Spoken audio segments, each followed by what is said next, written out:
बिस्मिल्लाहिर्रहमानिर्रहीम। अस्सलाम वालेकुम। ये रिपोर्ट मेरे पास है और मैं मुबारकबाद पेश करता हूँ अवेयरनेस फाउंडेशन वालों को, जिन लोगों ने इसमें काम किया, उन सबको। मैंने रिपोर्ट को अभी पढ़ा है और मैंने थोड़े दिन पहले भी इसको देखा था। मुझे इसकी एक कॉपी, मुझे ये सहूलत मैसर आई कि पहले मिल गई थी। मैंने इसको पहले भी पढ़ा था और ज़बरदस्त काम हुआ अल्हम्दुलिल्लाह, और ये काम जारी रहना चाहिए। मैं एक चीज़ की उम्मीद करता हूँ और दुआ भी करते हैं भट्ट साहब कि अगले साल ये जो लिस्ट है सहाफ़ियों वाली, ये छोटी होगी और हम यहाँ पे ज्यादा लोग बैठे होंगे। लोग इसमें कम हो गए और हॉल में ज्यादा होंगे। मैं इस बात की उम्मीद करता हूं। मैं क्योंकि तनकीद करता हूं बहुत खुलकर, और मुझे आदत है बहुत खुलकर बात करने की, तो मैं उन सबको वेलकम करता हूं जो भी तनकीद करना चाहता है। बहुत अच्छी बात है, डिस्कस कीजिए हमारे कंडक्ट को और हमें भी करने दीजिए फिर। लेकिन किसी को यह हक नहीं पहुंचता कि वो मारे, वो डराए, वो जबर करे। यहां सब लोग ये बात कर रहे थे कि इकट्ठा होना पड़ेगा, यूनिटी होनी चाहिए। तो मुझे वो सिंपली एक दो लाइनें याद आ गई कि जबर का मौसम कब बदलेगा, जबर का मौसम कब बदलेगा, हम बदलेंगे तब बदलेगा, और बदलेगा, जरूर बदलेगा। मैं कुछ चीजें बड़ी आप क्लियर कर देना चाहता हूं अगले 2-4 मिनट के अंदर, कोई गलतफहमी रहे ना, खुलकर बात कर लेते हैं। हमारे ऊपर पर्चे देने की औकात पॉलिटिशियंस की नहीं है। ये क्या बेचते हैं, पर्चा देंगे हम पे? कमजोर लोग, बुज़दिल। ये इमरान खान पर्चा करवाएगा, नवाज शरीफ करवाएगा, आसिफ जरदारी पर्चा करवाएगा हम पे। ये औकात है पर्चा देने की इनकी? भट्ट साहब नहीं करवा सकते ये। इनकी क्या जरूरत है कि हमारे ऊपर पर्चा करवाएं? पर्चा मेरे पे हो या मीर शकील पे हो, अरशद शरीफ पे हो या साबिर शाकिर पे हो, समी भाई पे हो या भट्ट साहब आपके ऊपर हो या जमीर भाई आपके ऊपर हो, ये नहीं करवा सकते पर्चा। ये जो पर्चा हमारे ऊपर होता है ना, बगावत का, गद्दारी का, इसके कॉपीराइट ही नहीं है पॉलिटिशियंस के पास। हर चीज के कॉपीराइट्स होते हैं ना। ये जो रियासत से बगावत का और गद्दारी का मुकदमा है, इसके कॉपीराइट इन सियासतदानों के पास नहीं है, वो इनके अब्बा जी के पास हैं, पाकिस्तान की एस्टेब्लिशमेंट के पास हैं कॉपीराइट्स। गद्दारी का पर्चा, बगावत का पर्चा, वो हम पे करवाएंगे। दुनिया के किसी मुल्क में ये पर्चे नहीं हो रहे, क्योंकि सब मुल्कों को इस बात का यकीन है कि उस मुल्क में रहने वाले शहरी उस मुल्क के वफादार हैं।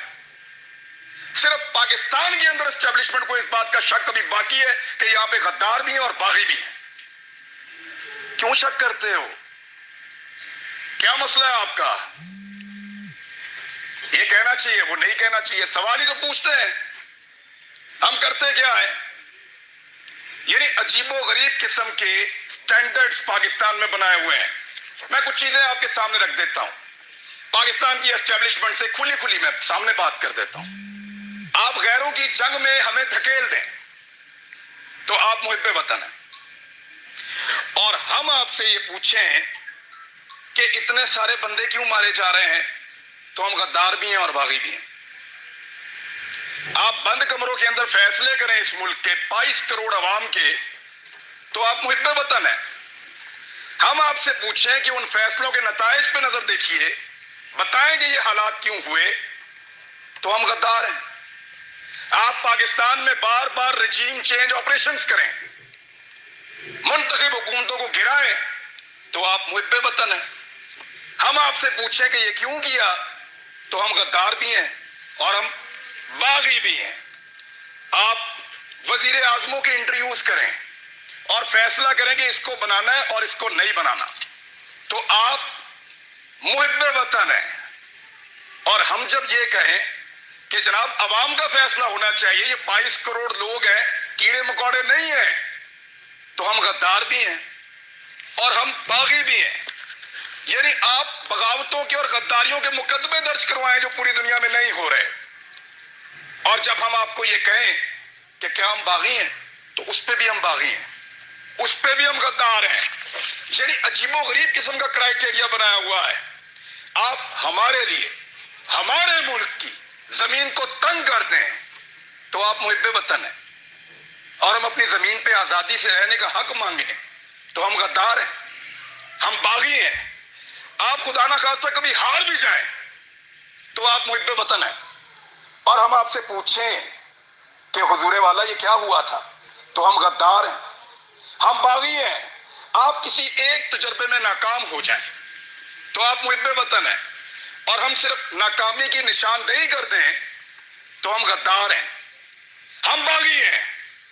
हम हंसे तो गद्दार हैं, रोए तो गद्दार हैं, बोले तो गद्दार हैं, चुप रहे तो गद्दार हैं, बात करें तो गद्दार हैं, ना करें तो गद्दार हैं, हम सवाल करें तो गद्दार हैं, जवाब मांगे तो गद्दार हैं, जवाब ना देने पर रिएक्ट करें फिर गद्दार हैं।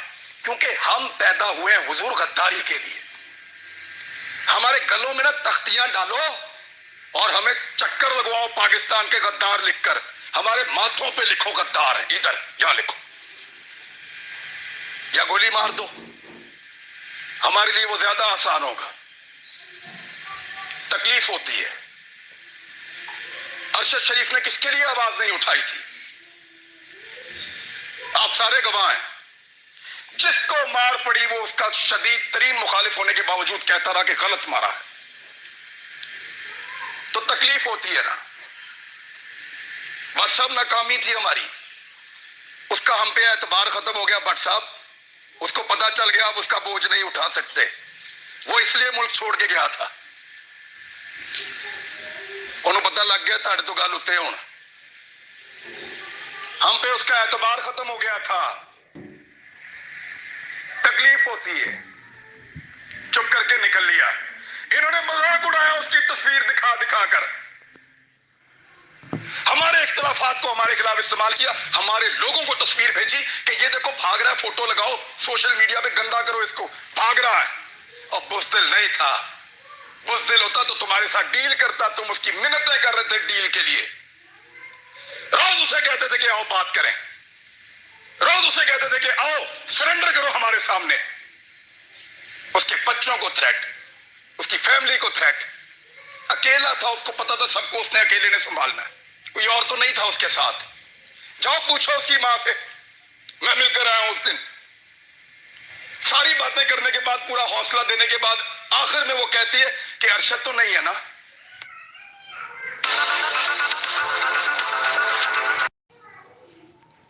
आखिर में वो कहती है कि अरशद तो नहीं है ना। जो कुछ भी हो अरशद तो नहीं आएगा। आप हम पे उसका एतबार खत्म हो गया था, इसी काबिल है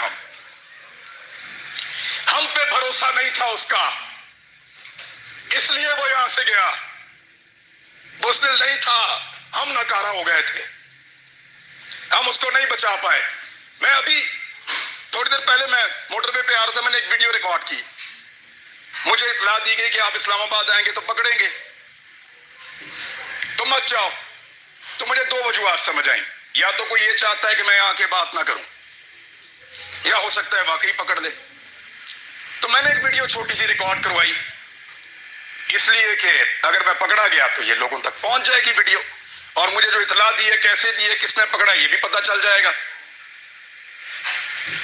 मैंने अपने बच्चों से भी माफी मांगी। मैं एक साल में उनको कोई किसी एक मौके पर भी जो मैं उनके साथ टाइम गुजारा करता था, मुझे वो मौका ही नहीं मिला। मैंने उसी वीडियो में उनसे माफी मांगी कि बेटा सॉरी बाबा, फिर लेट हो गए, लेकिन वादा आपसे पूरा करेंगे।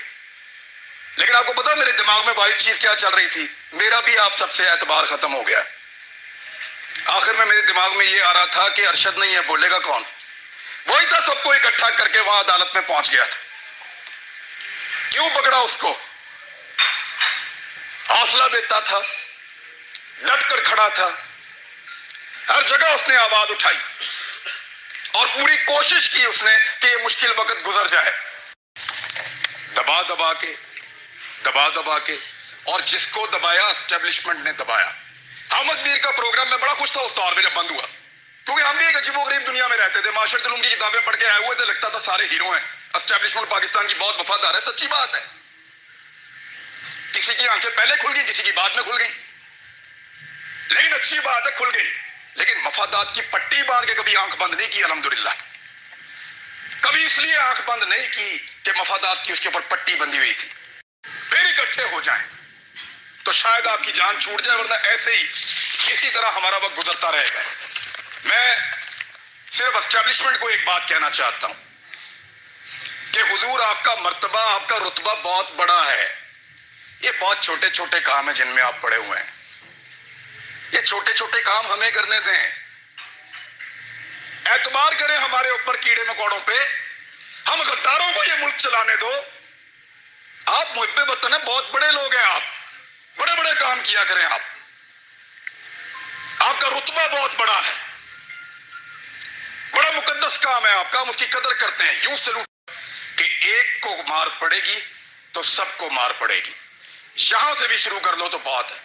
बाकी मर्जी है, अगर डिवाइड एंड रूल करना है तो फिर करते रहिए। इस गंदे खेल का हिस्सा बनना है तो बनते रहिए।